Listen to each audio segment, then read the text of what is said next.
My name is Margaret. I am 60 years old.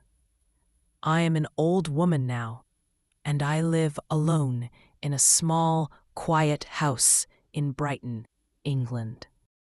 Many years ago, my husband left me. He walked away and never came back. I do not even know where he lives now.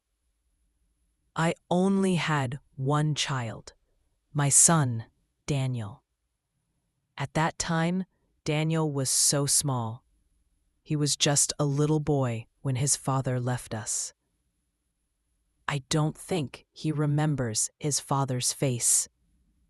He never asks about him.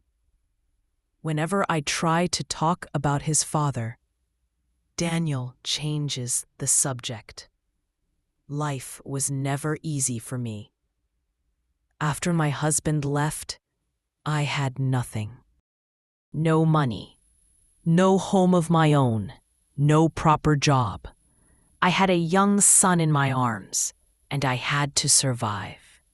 I worked very hard. In the morning, I cleaned houses for rich people.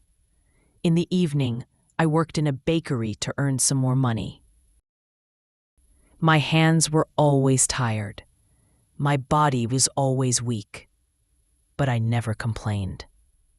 I only wanted my child to have a good life. I sacrificed my own dreams. I gave up new clothes, good food, and even my health. Everything I earned, I used for Daniel. I paid the rent, bought school books, paid the bills, and cooked food for him. Being a single mother was not just difficult. It was like carrying the weight of the whole world on my shoulder. But I carried it with love. Daniel grew up. He became a fine young man. When I looked at him, I felt proud. I always believed he would stay by my side, that no matter how old he became, he would always remember my love. But life changed when Daniel turned 25 years old. One day, he told me about a woman named Sophia. His eyes sparkled when he spoke her name. He said she was kind, beautiful, and full of life. I was happy because he was happy. The next Sunday, he brought Sophia to my house for dinner. At first, she seemed polite. She complimented my cooking. She smiled and said my little house looked warm and pretty.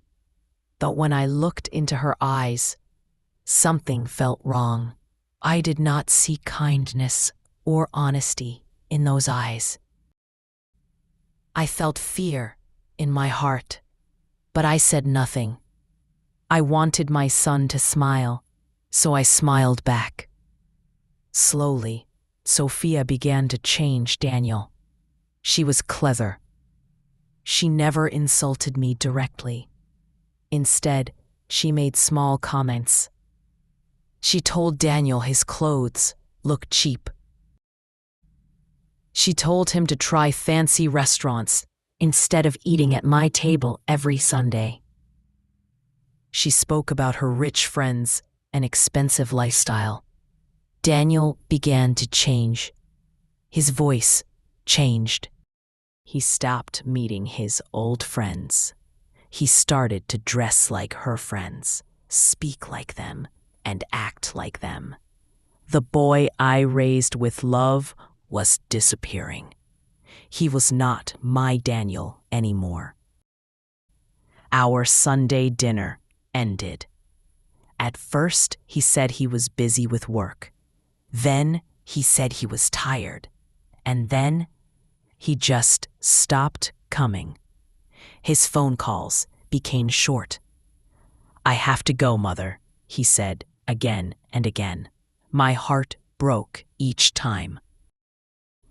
Finally, I called him and said, "Daniel, my son, you seem different. I am worried. When I tried to speak about Sophia, he became angry. "You are jealous, mother," he shouted. "You don't want me to be happy." Those words cut me deeper than any wound. I was not jealous. I was his mother. I only wanted to protect him, but he could not see that. He chose her, not me. Weeks passed, then months. My house felt like a grave. Silent, empty, cold. One evening, I couldn't bear the loneliness anymore. I decided to go to Daniel's apartment. My hands trembled as I pressed the elevator button. I reached the 4th floor and stood before door number 22. My heart beat like a drum.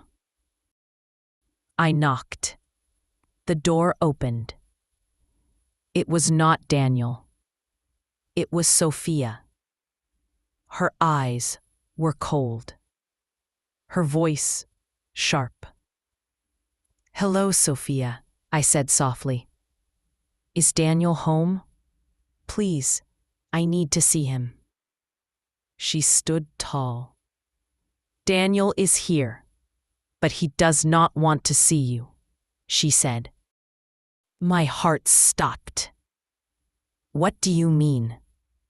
She looked straight at me. "Margaret, you need to leave. Daniel wants freedom." "Freedom?" I whispered. "Freedom from what?" "Freedom from you," she said slowly. "You control him too much. He wants to live his own life now." Tears filled my eyes. I was not controlling. I loved him. But my son stayed behind the door. He did not come out. He didn't call my name. He let Sophia speak for him. I turned away. I walked down the hallway with heavy steps. My son was gone. Days turned into weeks. Weeks into months. No calls, no visits, no letters. Every morning, I looked at the phone, praying it would ring. Every morning, I looked out the window, hoping his car would stop in front of my house. But he never came. People in the streets whispered, maybe she was a bad mother. I wanted to scream, no, I loved him with all my heart. But I stayed silent. Then, one morning, I opened the newspaper. My eyes froze when I saw his name. Daniel Parker. The article said Sophia was unfaithful. She had been with another man, Daniel's own best friend. I dropped the paper. My heart bled for my son. To hold him, to protect him like I used to.